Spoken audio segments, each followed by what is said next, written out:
जयपुर से खबर है, जहां मुख्यमंत्री बिजला शर्मा ने भरतपुर संभाग के भाजपा पदाधिकारियों के साथ महत्वपूर्ण बैठक की।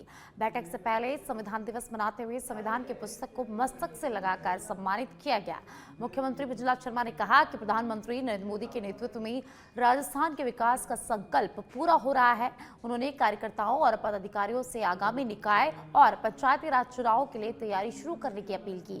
पिछले 2 सालों में हर विधानसभा क्षेत्र में विकास कार्यों का तोहफा यहां पर दिया गया है और महिला, युवा, मजदूर और किसान तक जन कल्याणकारी योजनाएं पहुंची है। मुख्यमंत्री ने फील्ड में मेहनत करने वाले कार्यकर्ताओं का सम्मान करने की बात कही और ये भी बताया कि पार्टी की ओर से मिली हर जिम्मेदारी को पूरा ईमानदारी के साथ निभाना है। उन्होंने पार्टी और संगठन को मजबूत करने के लिए टीम भावना से कार्य करने की जरूरत पर जोर दिया और सरकार की योजनाओं को आम जनता तक पहुंचाने का आह्वान किया।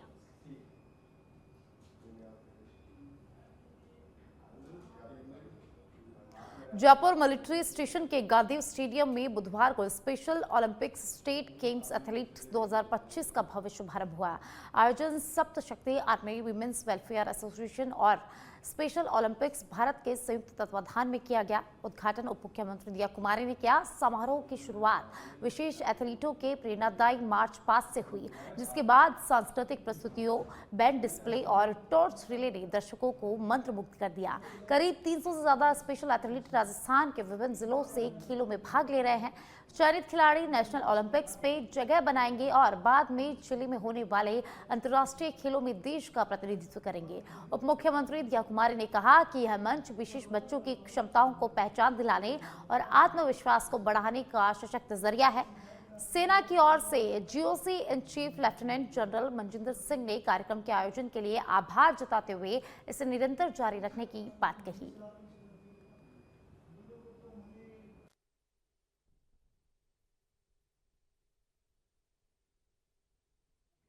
आर्मी वाइव्स वेलफेयर एसोसिएशन और स्पेशल ओलंपिक्स के साथ निश्चित रूप से ये एमओयू बहुत महत्वपूर्ण होगा। हमारे जो दिव्यांगजन बच्चे हैं, इनका टैलेंट रिकग्नाइज भी होगा, इनको एक ग्लोबल प्लेटफॉर्म मिलेगा, नेशनल प्लेटफॉर्म मिलेगा, इनको अपॉर्चुनिटी मिलेगी, अवसर मिलेगा कि वो ये बच्चे आगे बढ़ें, देश का नाम रोशन करें पूरे विश्व में। और आज बहुत सुंदर आयोजन हुआ है, एक बहुत शानदार आयोजन हुआ है। मैं धन्यवाद देती हूँ कि मुझे यहाँ आने का अवसर भी मिला और इन बच्चों के साथ इंटरैक्ट करने का भी अवसर मिला। बहुत सारे यहाँ पर परिवारजन भी उपस्थित हैं और आप लोगों के माध्यम से मैं सभी को कहना चाहूँगी कि हम हमारे दिव्यांगजन बच्चों को एक सम्मान दें, इनको अपॉर्चुनिटी दें, अवसर दें, क्योंकि इनमें जो टैलेंट है वो और किसी में नहीं है। इनका जो सिक्स सेंस है वो सबसे ज़्यादा डेवलप्ड है। बस अगर कहीं कमी है तो अवसर की कमी है, रिकग्निशन की कमी है। एक बार इनको अगर अपॉर्चुनिटी मिलती है तो मुझे लगता है। जयपुर से खबर है, जहां संविधान दिवस पर संविधान की प्रस्तावना का वाचन हुआ। सचिवालय कॉन्फ्रेंस हॉल में कार्यक्रम का आयोजन हुआ। संयुक्त सचिव सहित आला अधिकारी इस कार्यक्रम में शामिल हुए। सीएस श्रीनिवास कार्यक्रम में भी शामिल हुए। मुख्य सचिव वी श्रीनिवास ने सचिवालय में निरीक्षण भी किया। कार्मिक विभाग के कर्मचारियों से मुख्य सचिव ने मुलाकात भी की है। तो संविधान दिवस पर सचिवालय कॉन्फ्रेंस हॉल में कार्यक्रम का आयोजन किया गया। ऊर्जा मंत्री हीरालाल नागर ने 2 दिवसीय ग्लोबल सोलर एक्सपो 2025 का शुभारंभ किया। आरआईसी जयपुर में आयोजित एक्सपो में ऊर्जा मंत्री नागर ने कहा कि राजस्थान ने पिछले 2 वर्षों में रिकॉर्ड 9000 मेगावाट सौर क्षमता जोड़ी है, जिससे राज्य की कुल स्थापित क्षमता 35,357 मेगावाट तक पहुंच गई। पीएम कुसुम योजना ने किसानों को ऊर्जादाता बनाकर नई ऊर्जा क्रांति शुरू की है। एक्सपो में 100 से अधिक प्रदर्शक, 75 वक्ता और देश के टॉप 100 सोलर अचीवर्स शामिल हुए। इस दौरान ऊर्जा मंत्री हीरालाल नागर ने सच पे धड़क से खास बातचीत की।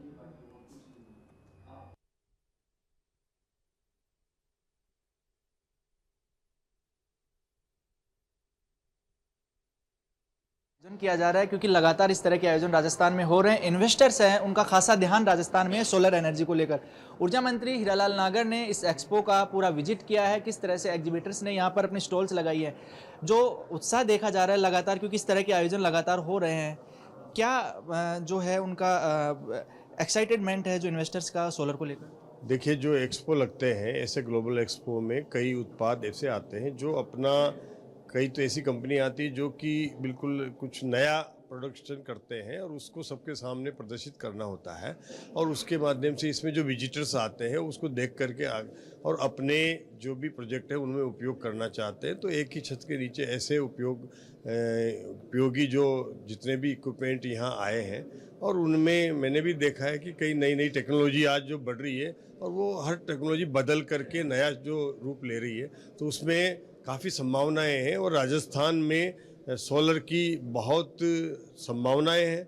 राजस्थान वो प्रदेश है जहाँ एनर्जी का सबसे ज़्यादा स्कोप है। आज रिन्यूएबल एनर्जी में राजस्थान प्रदेश ही पूरे देश में सबसे नंबर 1 है। तो यहाँ उसी तरह से यहाँ इन्वेस्टर भी आ रहे हैं, यहाँ जिस तरह से लोग यहाँ आकर के और अपने प्रोजेक्ट लगा रहे हैं, तो उसके लिए निश्चित रूप से इस एक्सपो की एक बहुत महत्वता भी है। आप बार बार ये जिक्र करते हैं कि राजस्थान में जो है सोलर का काफ़ी संभावनाएं हैं और ऐसा इन्वेस्टर्स में दिख भी रहा है, लेकिन क्या ग्रामीण क्षेत्रों तक जो लोग हैं वो इसको लेकर इतने ही उत्साहित हैं? क्या रिस्पॉन्स दिखा रहे हैं वो इसको लेकर? देखिए, रेस्पॉन्स आने वाला है, आ गया है। अभी हमने भी जिस तरह से 150 यूनिट निःशुल्क बिजली मुख्यमंत्री योजना का पोर्टल लॉन्च किया है, उसमें 2 लाख से ज़्यादा रजिस्ट्रेशन हो चुके हैं। हम उस पर अभी अपनी प्रक्रिया पूरी करेंगे तो लगभग 17,000 रुपये हमारे डिस्कॉम के माध्यम से प्रदेश सरकार के सहयोग से उसको मिलेंगे। 33,000 रुपये PM सूर्य घर के माध्यम से मिलेंगे। तो उससे उसको लगभग 50,000 रुपये की जो सहायता मिलेगी, उससे वो पैनल लगा रहे हैं। लोगों में कईयों ने अभी मेरे को कहा है यहाँ पर। मैन्युफैक्चरिंग जो एक चुनौती बना हुआ है अभी भी, तो मैन्युफैक्चरिंग को लेकर भी आपने यहाँ से भी मैसेज दिया है। क्या लग रहा है इसमें एक ये भी जोड़ना चाह रहा हूँ कि बैटरी स्टोरेज का भी आप जिक्र करते थे, अभी हाल ही में एक जो निविदा भी कंप्लीट हुई है, इसमें अच्छी खासी बोलीदाता उन्होंने भाग लिया है। देखिए, जितनी भी नई रिन्यूएबल की हमारी बैटरी स्टोरेज की जो टेंडर हो रहे हैं, उसमें रेटें कम से कम आती जा रही है, और इसीलिए हम ये कम एक साथ टेंडर ना करके और स्टेप बाय स्टेप टेंडर कर रहे हैं, ताकि रेट हमें कम से कम मिले, उसका लाभ प्रदेश को हो। और यहाँ मैन्युफैक्चरिंग का स्कोप बढ़ना चाहिए, उसके लिए अपार संभावनाएं हैं। उसके लिए हम सरकार के स्तर पर भी अधिकारियों से भी बातचीत करेंगे कि जितने भी इक्विपमेंट यहाँ बने, यहाँ पैनल बने, सेल बने, बैटरी स्टोरेज बने, ये सब चीज़ें जो आने वाले समय की हमारी ज़रूरतों को पूरा करेगी। और राजस्थान भी हमारा यहाँ रिन्यूएबल का हब तो है इसी, लेकिन मैन्युफैक्चरिंग का हब भी बने, इसके लिए कोशिश करेंगे। वीडियो जर्नलिस्ट गिरीश के साथ सुनील यादव, सच बेधड़क, जयपुर। जयपुर से खबर है, जहां खातीपुरा रेलवे स्टेशन को आज एक महत्वपूर्ण सौगात मिली है। प्रयागराज लालगढ़ प्रयागराज सुपरफास्ट एक्सप्रेस ट्रेनों का यहां अस्थायी ठहराव शुरू कर दिया गया है। जयपुर शहर के सांसद मंजू शर्मा ने खातीपुरा स्टेशन से लालगढ़ प्रयागराज एक्सप्रेस को हरी झंडी दिखाकर रवाना किया। यह ठहराव यात्रियों की सुविधा को ध्यान में रखते हुए प्रायोगिक तौर पर अगले आदेशों तक जारी रहेगा। इस मौके पर ADRM Ashfaq Hussain, DCM doctor Jagdish Kumar सहित कई अधिकारी मौजूद रहे।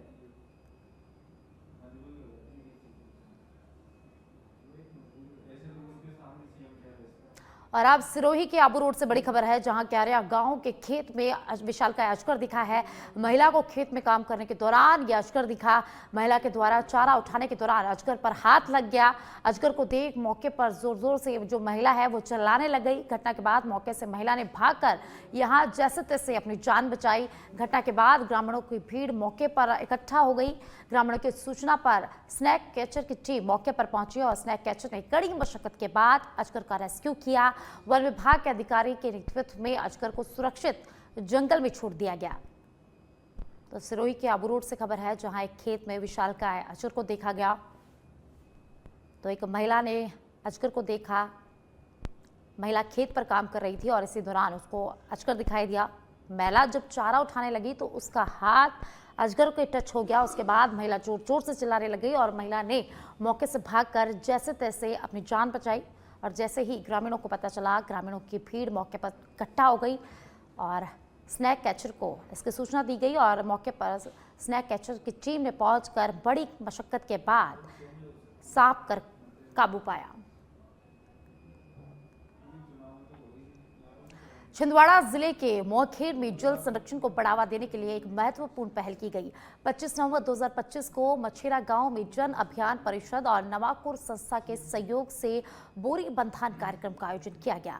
इस कार्यक्रम में 50 बोरी का बांधन किया गया, जिससे जल संचय को बढ़ावा देने और पानी की बचत करने की दिशा में एक कदम उठाया गया है।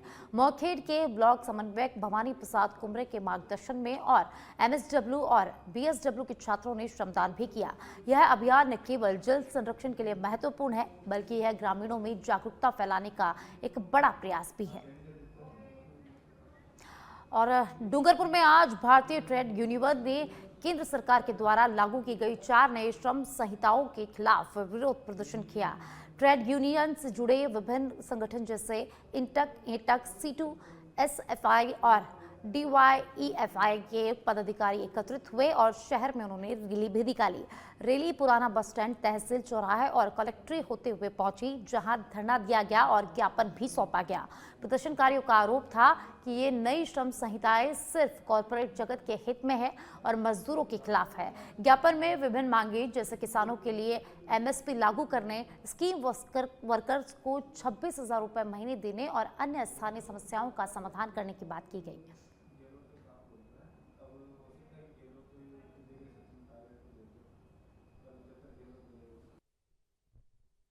बोरलाल जी परमार हमारे जो आदर्श शहीद समाज के, उनको राजस्थान सरकार और संयुक्त निदेशक उदयपुर के द्वारा जो निलंबन की कार्रवाई करी है और CBO मुख्यालय साबड़ा कर दिया है, उसके विरोध में जो निलंबन की कार्रवाई हुई है उसको वापस लेने के लिए आज भिल प्रदेश विद्यार्थी मोर्चा द्वारा SPB कॉलेज से कलेक्टर तक रैली निकाली और कलेक्टर महोदय के मार्फत राष्ट्रपति महोदय और राज्यपाल महोदय के नाम ज्ञापन दिया जा रहा है। अगर 7 दिनों के अंदर जो निलंबन की कार्रवाई हुई है वो वापस नहीं ली जाती है तो पूरे डूंगरपुर में एक राष्ट्रीय स्तर की रैली होगी, जिसकी समस्त अगर और आप कोटपुतली के बानसूर से खबर है, जहां हरसोरा रोड पर 132 GSS के पास आज फिर फायरिंग की घटना सामने आई, जिससे इलाके में दहशत फैल गई।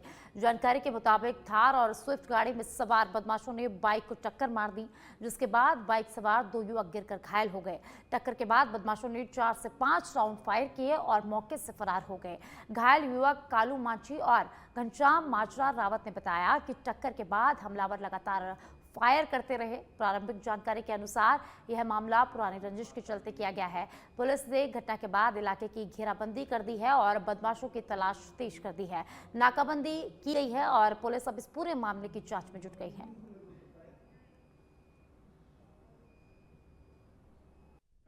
एक लड़का पावर हाउस बैठे थे तो मार के टक्कर मारी और उसके बाद में फिर उसने 4-5 राउंड फायर करे और फिर यहाँ से भाग गए। आपने पुलिस को हाँ, फिर मैंने 112 पर पुलिस को सूचना दी। क्या पुरानी रंजिश है क्या कुछ? पुरान रंजिश। बूंदी में अतिरिक्त जिला कलेक्टर रामकिशोर मीणा की अध्यक्षता में मिशन वात्सल्य योजना की त्रैमासिक समीक्षा बैठक हुई है। जिला कलेक्टर ने बाल श्रम और बाल विवाह रोकथाम को लेकर संबंधित विभागों को जागरूकता फैलाने और समन्वित प्रयास करने के निर्देश दिए। उन्होंने बच्चों की शिक्षा और विकास को प्राथमिकता देने की बात भी इस दौरान कही। तो बूंदी कलेक्ट्रेट सभागार में त्रैमासिक बैठक का आयोजन हुआ। बाल श्रम और बाल विवाह रोकथाम पर इस बैठक में जोर दिया। मिशन वात्सल्य योजना की त्रैमासिक बैठक यहां पर आयोजित की गई है। निवाई के सेवानंद महाविद्यालय में संविधान दिवस के मौके पर युवा संसद 2025 का शानदार आयोजन किया गया। कार्यक्रम की शुरुआत महाविद्यालय सचिव डॉक्टर रूप सिंह अधाना ने दीप प्रज्वलित कर की। कार्यक्रम में छात्रों ने संसदीय कार्यवाही का जीवंत मंचन किया, जिसमें लोकतंत्र के आदर्श को प्रदर्शित किया गया। विपक्ष ने बेरोजगारी और NET नीट घोटाले पर सरकार से तीखे सवाल भी किए। वहीं रेल मंत्री ने यात्री सुविधा सुधार बिल को सदन में पारित किया। कार्यक्रम के दौरान छात्र नेताओं की बेहतरीन भूमिकाओं ने सभी का दिल जीत लिया और आयोजन को एक ऐतिहासिक और प्रेरणादायक रूप से प्रस्तुत किया गया। और आप खबरों में आगे बढ़ेंगे। देहरादून में पुलिस लाइन में राष्ट्रीय विधि दिवस और संविधान दिवस के अवसर पर मुख्य कार्यक्रम का आयोजन हुआ, जिसमें मुख्यमंत्री पुष्कर सिंह धामी मुख्य अतिथि के रूप में शामिल हुए। कार्यक्रम के दौरान औपनिवेशिक काल के कानूनों और नए कानूनों पर आधारित संवाद सत्र भी आयोजित किया गया। CM धामी ने सभी को संविधान दिवस और विधि दिवस की शुभकामनाएं देते हुए कहा, प्रधानमंत्री नरेंद्र मोदी के नेतृत्व में पूरे देश में संविधान के प्रति सम्मान बढ़ाने के लिए यह दिवस मनाया जा रहा है। उत्तराखंड सरकार ने सम्मान नागरिक संहिता, नकल विरोधी कानून, धर्मांतरण विरोधी कानून, मदरसा बोर्ड से जुड़े शिक्षा संशोधन और राज्य की सांस्कृतिक एवं जनसांख्यिकीय संरचना की रक्षा करने वाले कई महत्वपूर्ण कानून बनाए हैं। और साथ ही मुख्यमंत्री ने कहा कि इन सभी कानूनों का उद्देश्य समाज के अंतिम व्यक्ति तक न्याय पहुंचाना है।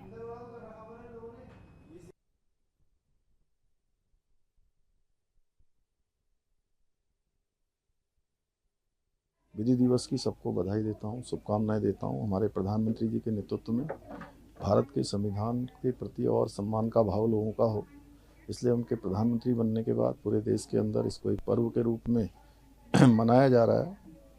और देश में जो ऐसे कानून जो गैर जरूरी थे, जिन पर कहीं न कहीं अंग्रेजियत दिखाई देती थी या उसका प्रभाव होता था, उन सभी को समाप्त किया गया है। लोगों को त्वरित रूप से न्याय मिले, आसानी से न्याय मिले, उसके लिए न्याय व्यवस्था को और मजबूत करने का काम किया जा रहा है। उत्तराखंड राज्य में भी हमने अनेक कानून यहाँ पर बनाए हैं, चाहे वो समान नागरिक संहिता का कानून हो, नकल का कानून हो, धर्मांतरण रोकने का कानून हो, दंगा रोकने का कानून हो, या अभी शिक्षा में लाया गया संशोधन जिसमें मदरसा बोर्ड समाप्त करना हो, या राज्य की डेमोग्राफी सांस्कृतिक मूल्यों को फिर से स्थापित करना हो, उसकी जो राज्य के अस्तित्व के साथ छेड़छाड़ हो रही थी उस पर पूरी तरह से रोक लगाना हो। हम राज्य के अंदर भी प्रधानमंत्री जी की प्रेरणा से इन सब कामों को आगे बढ़ा रहे हैं। इसके पीछे उद्देश्य है हमारा कि समाज के अंतिम छोर में पहुंचे हुए व्यक्ति तक न्याय पहुंचे, लोगों की जो आशा है वो बनी रहे, उनके अंदर उम्मीद बनी रहे, न्याय के प्रति विश्वास बना रहे। उसके लिए हमारी सरकार पूरी तरह से संकल्पित होकर कार्य कर रही है। उत्तराखंड से खबर है, जहां राज्य कैबिनेट की बैठक में कुल 10 प्रस्तावों पर चर्चा हुई, जिनमें से 8 को मंजूरी और 2 को वापस किया गया है। बैठक की शुरुआत दिवंगत मंत्री दिवाकर भट्ट को श्रद्धांजलि अर्पित करने से हुई। कैबिनेट ने मानव वन्यजीव संघर्ष में मृतकों के परिजनों को मिलने वाली राहत राशि 6 लाख से बढ़ाकर 10 लाख करने का निर्णय लिया और घायलों को उचित उपचार देने की बात कही। राजधानी देहरादून में बढ़ते ट्रैफिक की समस्या को हल करने के लिए शहरी और आवास विभाग अब मेट्रो नियमों पर मिलकर काम करेंगे। इसके अलावा नाइट शिफ्ट में महिलाओं को काम करने की मंजूरी भी राज्य कैबिनेट ने दी।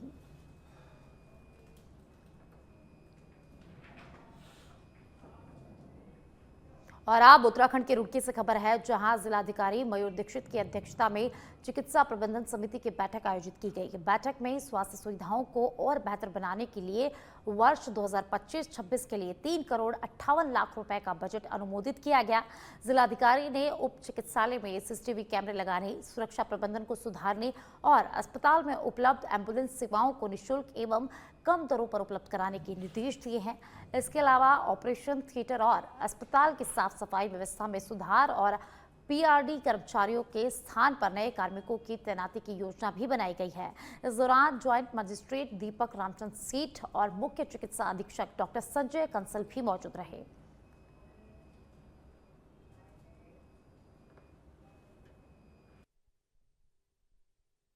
उसकी बैठक ली गई और उसमें विभिन्न मदों में जो खर्चे किए जाते हैं उसका अनुमोदन किया गया। साथ ही ये भी देखा गया कि जो हमारी सरकारी एम्बुलेंसेज हैं वो ज़्यादा यूज़ नहीं हो पा रही थी, उनके चार्जेस बहुत अधिक थे, तो लोगों को फिर प्राइवेट एम्बुलेंस की तरफ जाना पड़ता है।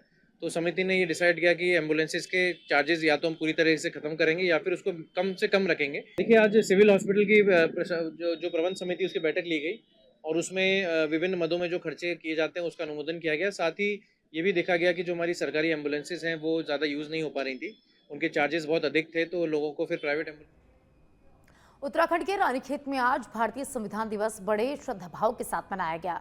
भारत सरकार के गृह मंत्रालय के निर्देश पर 26 नवंबर को भारतीय संविधान को स्वीकार करने के उपलक्ष्य में उप महानिरीक्षक दुर्गा बहादुर सोनार के मार्गदर्शन में एक विशेष कार्यक्रम का आयोजन किया गया।